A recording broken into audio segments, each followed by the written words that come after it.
की कक्षा में।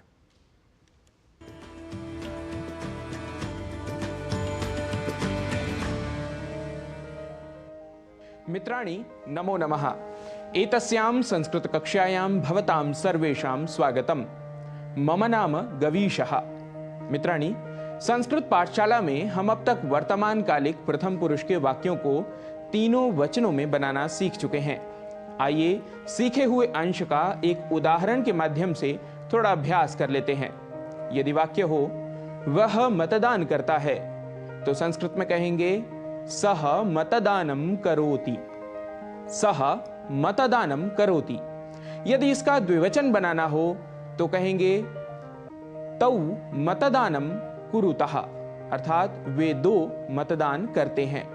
और यदि इसी वाक्य का बहुवचन रूप बनाना हो तो वाक्य बनेगा ते मतदानम कुर्वन्ति, अर्थात वे सब मतदान करते हैं। सह अर्थात वह, इसके तीनों रूप हमने सीखे हैं। सह एक वचन में, तौ द्विवचन में और ते यह रूप बहुवचन में। क्रिया एक वचन में करोति अर्थात करता है, द्विवचन में कुरुतः अर्थात दो करते हैं, और बहुवचन में कुर्वन्ति अर्थात तीन या तीन से अधिक करते हैं। वाक्य में मतदानम कर्म पद है, जिसकी चर्चा हम बाद में करेंगे। मित्रों, प्रथम पुरुष के वाक्यों को सीखने व अभ्यास करने के बाद अब क्रम है मध्यम पुरुष के बारे में जानने का। अंग्रेजी में यह सेकंड पर्सन कहलाता है। हमारे समक्ष उपस्थित व्यक्ति जिसके लिए तुम शब्द का प्रयोग करते हैं, वह मध्यम पुरुष का कर्ता कहलाता है। आसान एवं अच्छी बात यह है कि मध्यम पुरुष का कर्ता कभी भी नहीं बदलता। इसके लिए सर्वदा त्वम पद का ही प्रयोग होगा, और प्रथम पुरुष की क्रिया के अंत में आने वाले ति के स्थान पर सी का प्रयोग कर देने से यह मध्यम पुरुष की क्रिया बन जाएगी। उदाहरण के लिए, पढ़ता है के लिए हमने प्रथम पुरुष में क्रिया सीखी थी पठति।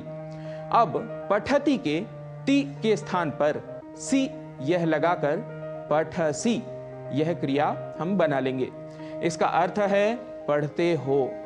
कर्तृपद के साथ जोड़ दें तो वाक्य बन जाएगा त्वम पठसी, अर्थात तुम पढ़ते हो।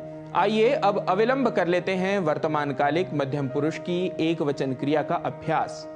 नमति यह प्रथम पुरुष एक वचन में है, तो इसका मध्यम पुरुष एक वचन रूप बनेगा नमसि।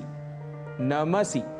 आइए इन क्रियाओं में त्वम जोड़कर साथ साथ वाक्य भी बनाते चलते हैं। आप भी मेरे साथ इन वाक्यों को जोर जोर से बोलिए। त्वम नमसि। त्वम नमसि, अर्थात तुम नमस्कार करते हो। वाक्य है त्वम वदसि। त्वम वदसि, अर्थात तुम बोलते हो। त्वम पश्यसि।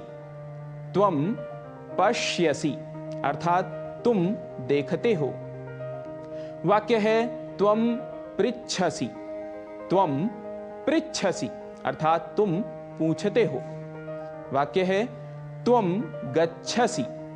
त्वम गच्छसि, अर्थात तुम जाते हो। वाक्य है त्वम धावसि। त्वम धावसि, अर्थात तुम दौड़ते हो। त्वम अटसि। त्वम अटसि, अर्थात तुम घूमते हो। वाक्य है त्वम तिष्ठसि। त्वम तिष्ठसि, अर्थात तुम ठहरते हो या तुम रुकते हो। त्वम क्रीडसि। त्वम क्रीडसि, अर्थात तुम खेलते हो। मित्रों, ध्यान रखें, मध्यम पुरुष की क्रिया पठसि, लिखसि, खादसि आदि के साथ कर्तृपद अर्थात त्वम के अतिरिक्त और कुछ भी नहीं होगा। ऐसे ही कुछ और क्रियाओं के साथ नए अभ्यास को लेकर पुनः होंगे उपस्थित। तब तक के लिए नमो नमः, नमस्कारः, पुनः मिलामः।